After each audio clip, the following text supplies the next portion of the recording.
Dengan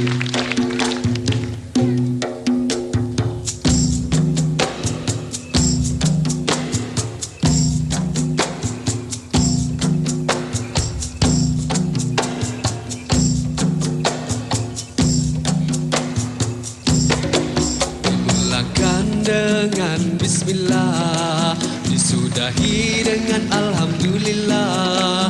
Begitulah sehari dalam hidup kita, mudah-mudahan dirahmati Allah.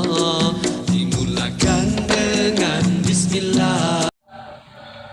Assalamualaikum warahmatullahi wabarakatuh. Alhamdulillahirabbil alamin. Assalatu wassalamu ala asrofil anbiya'i wal mursalin Sayyidina wa maulana Muhammadin wa ala alihi wa sahbihi ajma'in. Amma ba'd. Hai anak-anak ibu sekalian, semoga selalu sehat semua. Untuk kali ini kita akan mempelajari bab 3, perilaku terpuji. Apa itu perilaku? Perilaku adalah segala perbuatan yang dilakukan oleh manusia. Sedangkan terpuji itu artinya adalah baik. Maka kalau kita gabungkan menjadi satu, apa itu perilaku terpuji? Perilaku terpuji adalah segala perbuatan yang baik yang dilakukan oleh manusia. Perilaku yang baik hendaknya sudah tertanam di dalam diri seseorang sejak berusia dini. Memiliki perilaku yang baik dapat memberikan manfaat yang besar dalam kehidupan. Dapat dirasakan bagi diri sendiri, juga orang lain yang berada di sekitar kita. Perilaku yang baik dapat dipraktikkan kepada Allah Subhanahu wa Ta'ala, kepada sesama manusia, dan juga lingkungan yang ada di sekitar kita. Pada materi ini, yang akan kita bahas yaitu tentang perilaku baik terhadap Allah Subhanahu wa Ta'ala. Apa saja sih perilaku terbaik kepada Allah Subhanahu wa Ta'ala? Yang pertama, taubat. Yang kedua, taat. Yang ketiga, istiqomah. Dan yang terakhir adalah ikhlas. Yang pertama akan kita bahas yaitu taubat. Kata taubat berasal dari kata taba, yatubu, taubatan yang berarti kembali, menyesali perbuatan dosa yang telah dilakukan. Secara syariat, taubat adalah meninggalkan perbuatan dosa karena kejelekannya dan menyesal atas kesalahannya serta bertekad untuk meninggalkan kebiasaan buruknya. Sebagai contoh, ibu sering mendapati anak laki-laki yang merokok di pinggir jalan. Dan mereka tidak merasa bersalah. Mungkin karena tidak merasa bersalah, maka timbullah sifat bangga dari diri mereka. Padahal harusnya di umur seperti mereka itu tidak diperbolehkan merokok. Jadi, pada batasan umur seperti mereka, itu adalah perbuatan yang salah. Nah, harusnya tertanam dalam diri kalian sifat penyesalan ketika kalian melakukan kesalahan, ketika kalian melakukan kejelekan, dan itu tidak sesuai dengan ajaran agama kita. Untuk contoh yang kedua, ini sering ibu dapati pada anak perempuan dalam hal berpakaian.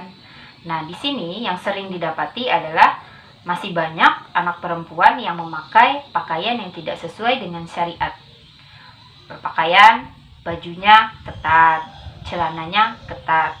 Padahal kalau dari syariat kita itu tidak diperbolehkan.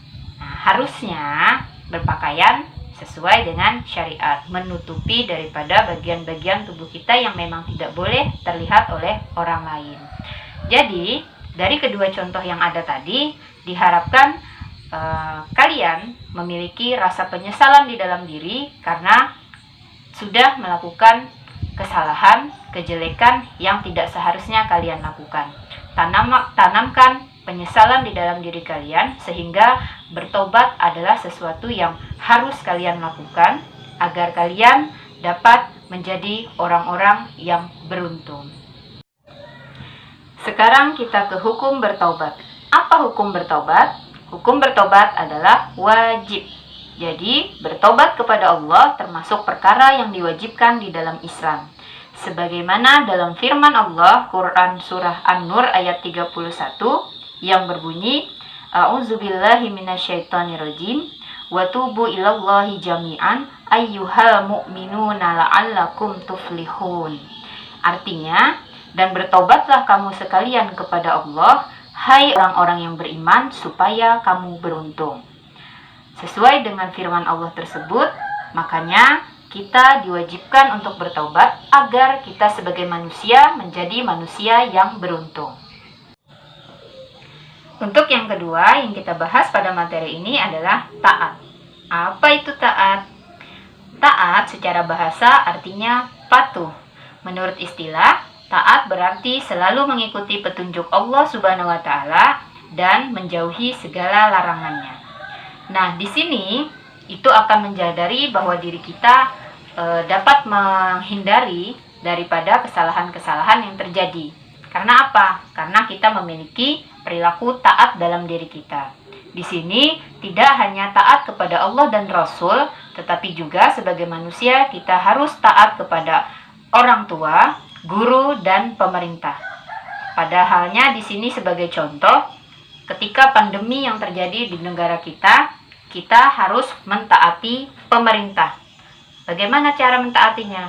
Pemerintah menyuruh kita untuk mengikuti protokol kesehatan. Karena itu, kita harus mengikuti menggunakan masker dimanapun dan kapanpun, selalu mencuci tangan ketika kita keluar rumah, dan jaga jarak. Kita wajib mengikutinya karena itu adalah perintah dari Allah dan Rasul-Nya untuk kita mentaati pemerintah. Allah Subhanahu wa taala memerintahkan kepada manusia agar taat kepada Allah diiringi dengan perintah taat kepada Rasul-Nya, yaitu Nabi Muhammad SAW. Sebagaimana terdapat dalam Quran surah Al-Maidah ayat 92 yang artinya, dan taatlah kamu kepada Allah dan taatlah kamu kepada Rasul-Nya, dan berhati-hatilah. Jika kamu berpaling, maka ketahuilah bahwa sesungguhnya kewajiban Rasul kami hanyalah menyampaikan amanah Allah dengan terang. Itulah dua bentuk perilaku terpuji kepada Allah yang harus ada dalam kehidupan kita sehari-hari. Yang pertama taubat, dan yang kedua taat. Taubat adalah rasa penyesalan di dalam diri kita karena telah melakukan kesalahan ataupun kejelekan. Taat adalah sikap patuh kita terhadap aturan-aturan Allah Subhanahu wa taala. Yang mana taat di sini adalah taat kepada Allah dan Rasul-Nya. Kemudian satu paket dengan taatnya kita kepada orang tua, guru, dan juga pemerintah. Demikian video kali ini, semoga bermanfaat sehingga apapun yang kita lakukan dalam pembelajaran daring ini mendapatkan berkah dan ridho dari Allah Subhanahu wa taala. Terima kasih. Assalamualaikum warahmatullahi wabarakatuh. Madrasah hebat bermartabat.